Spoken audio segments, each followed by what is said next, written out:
Hi, I'm Liv, and today we're going to be talking about my top 10 book boyfriends. I am a big lover of romance books, and I wanted to do a little video on my top 10 book boyfriends, and they are ranked in order of like my best to, well, my least favourite to most favourite out of my top 10, and all of these are my absolute favourites, so I can't lie.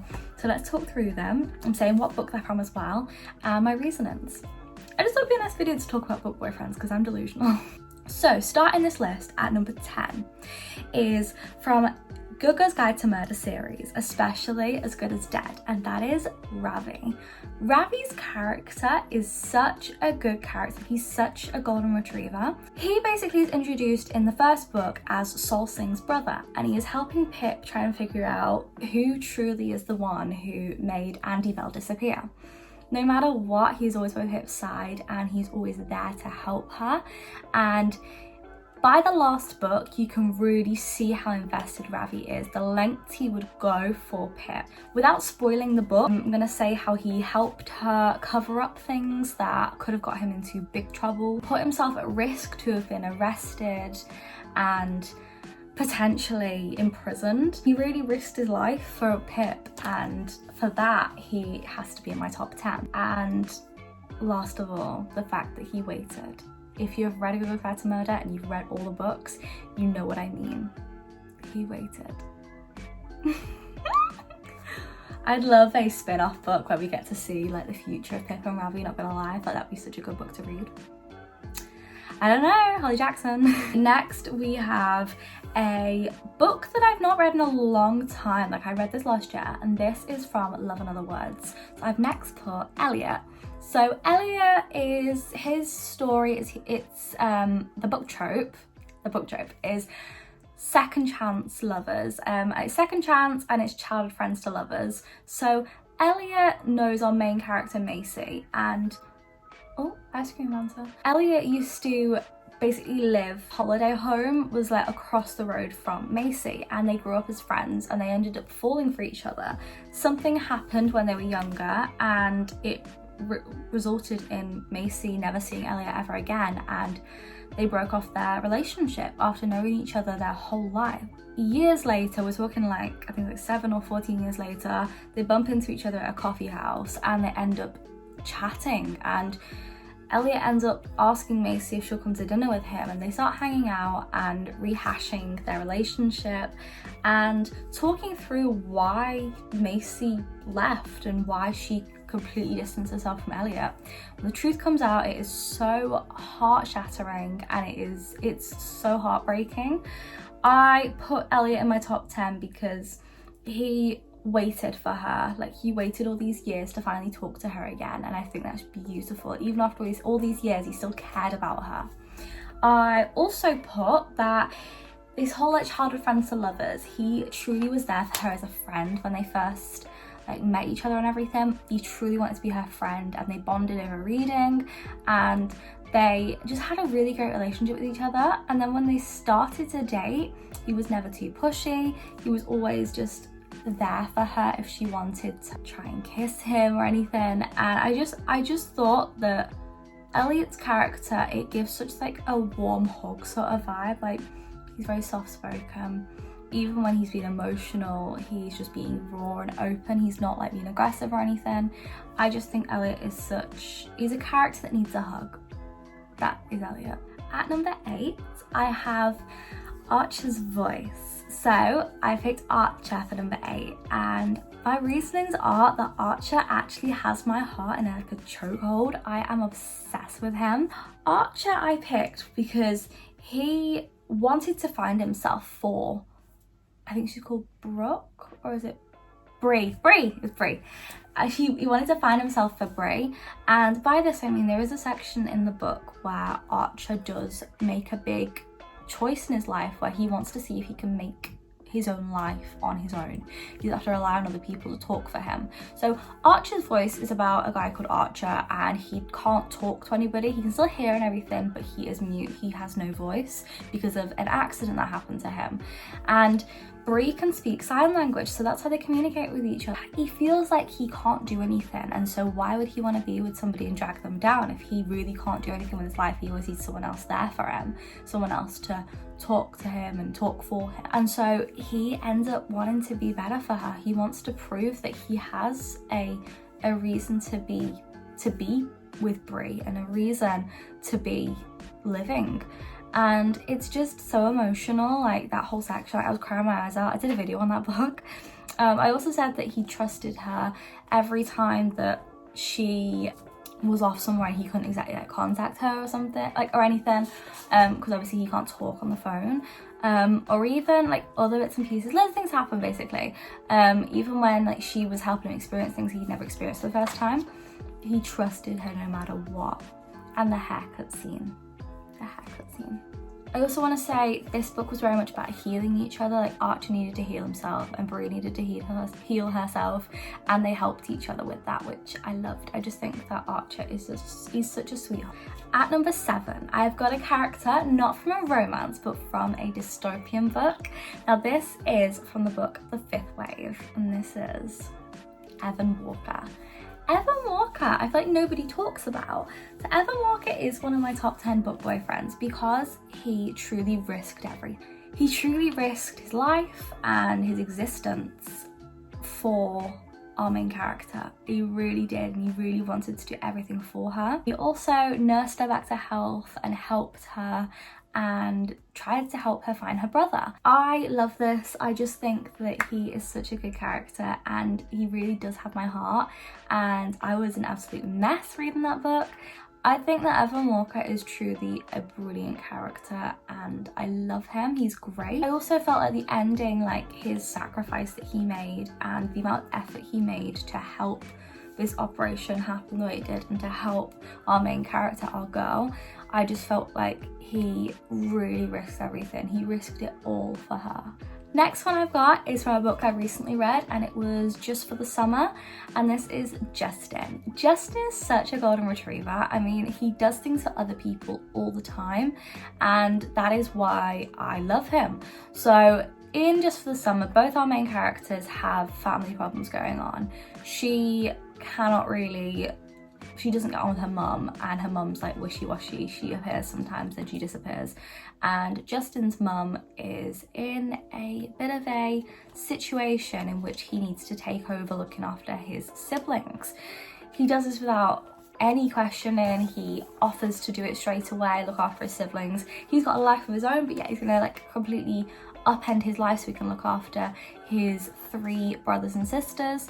It was absolutely beautiful, and for somebody to be that selfless is amazing. He also was willing to wait for our main character no matter what she was going through. So our main character had moments where she'd shut everybody out and she'd need to be on her own, and he'd know about this and he'd know he needed to give her space, and he'd be so willing to do that. He knew that she needed time, and that is so rare in people, let alone book characters. Like, it's rare. I also would say that Justin's character really listens. That's one of his biggest green flags, is that he listens no matter what. Any issue that our main character had, anything that she tried to talk to him about, he was truly there for her every step of the way, and that meant everything to me. The reason, by the way, I ever say our main character or the main character was talking to and like Justin is because I can't remember what the other one was called, not gonna lie. And lastly, Justin fell first. He fell first and he fell hard for our main character, and he truly just fell in love, and makes my heart go boom. The next character is from Twisted Games, and this is Reese Larson. So Reese, first of all, is a bodyguard and he'll do anything to protect Bridget, the princess, and he truly does want to look after her. Only she matters, and he will do anything to keep her safe. He also is incredibly protective no matter what. There is a scene in Twisted Love where Bridget, for some reason or another, gets kidnapped because of something that she does that's not the best choice, and he is so adamant he's going to get her back, and he does everything and anything to get her back. I mean, how can you not fall for that? And the last thing about Reese Larson is he wants her no matter what. So if it comes to blackmailing other people to let them be and let them have a relationship, it will come to that. Or if he needs to shut people up from talking about them, he will do that. Or if anyone tries to stop him seeing Bridget, he will push them away so he can get past.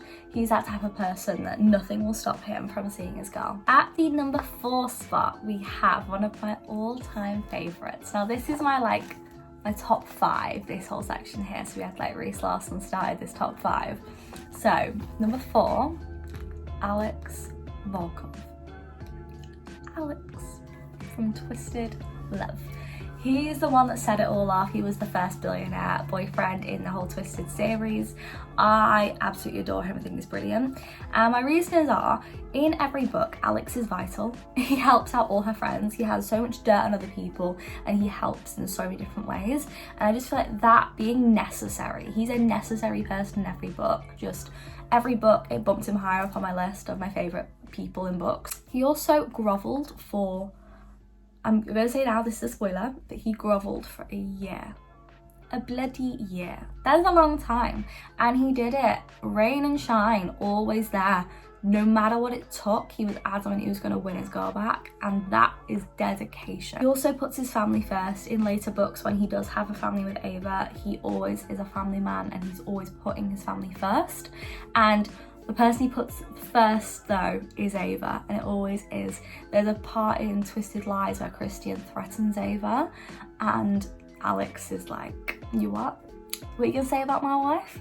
And it makes my heart flutter. Basically, Christian says something like, Ava, move out my way or I swear to God. And then Alex like turns around the corner and he's like, I swear to God, what? What are you gonna do, Christian? And I'm like, it was honestly so good. And Alex is just that type of character who, like, he will take no crap from nobody. He is a stern, serious guy. And the last thing that makes me giggle is the fact that there is a section in which Ava gives Alex some bad cookies for one reason or another, and he eats them and he pretends to like them. I'm pretty sure that happens, that he pretends to like them because he doesn't want to upset her, but she purposefully gave him them. And that, to me, like the way that he's pretending that he still loved them even though he despised them, and we knew they were bad and so did she, it was just so sweet. We're getting into the top section now. We're in our top 3. At number 3, we have Ford Grant from Wild Love. I read this book not long ago and oh my God, what a brilliant book this was. So Ford, the reason he is here is because he is a loving character. He truly wears his heart on his sleeve and his emotions are out for everybody to see. Like, he is truly a brilliant character, so emotional and so raw. He is very sentimental, and I'm going to say one thing: the diary, the key. That's it. If you've read the book, you know what I'm on about. He's an incredibly sentimental person, constantly there for her, and he remembers things. That's one of the things about him I love. He remembers things from his past with Rosie because they are childhood friends to lovers. He's also incredibly caring. I mean, he welcomed in a daughter that he never met with open arms without any questions, really. He also welcomed Rosie into a job because she needed one, no questions asked. He made Rosie feel wanted. He made her feel as though she wasn't getting a handout with her job, like she was actually vital. And he really is emotional. Like, there's a scene where he's trying to make it up to Rosie from something he said. And the lake scene, actually, I was crying my eyes out. It was beautiful with how raw and emotional he was. I've never seen a character before be that open and honest ever in a book, and it really got me. Like, he was crying and everything, and I don't think I've ever read that before in a book properly. At the number 2 spot, we have our last romance. I have picked Love Redesigned, and our boyfriend is Julian. Julian is truly that perfect romance boyfriend. He is sentimental. I mean, the gazebo and the gift in the wood shop in the shed, that scene got me. I think about that at least like once a week, that scene. I absolutely adore it. He always waited for her. I mean, their trope was childhood rivals to lovers, and he always had waited for her since he lost her. What more could you ask for? He also always loved her from the start, and he never stopped. And the fact that like the things you find out towards the end, like the secrets that get revealed, they show you even more of a reason to fall in love with Julian. He is a brilliant character and he has a massive heart. I don't know what you thought I was going to say then. He has a massive heart. The last one, I have half a page written of notes. Like, this section was Julian up to here. This is all the next character. The last one, probably no shock to anybody, but Rysand. I had to include Rysand. It would actually be criminal if I did not include my boyfriend. Like, Rysand is brilliant. So the reasonings for Rysand. So the first reason is that he basically sacrificed himself for 50 years. He truly allowed himself to be tortured for 50 years. And this also had a psychological toll on him as well. Like, this truly messed his head up, like, truly. And this was all just to save his people. He didn't benefit from this. It was all to save his people and his friends and his family. He also cared for Feyre even when she didn't know the truth. Like, even when she was in love with Tamlin still, he truly cared about her. Every time he saw her during his bargain with her, he every time would try and feed her more, and he'd try and clothe her and make jokes with her, make her feel better, because he could see that she was just losing the will to live. He also helped her when she asked. If you've read A Court of Mist and Fury, you'll know that there's a scene in which Feyre asks in her head, somebody help me, somebody save me.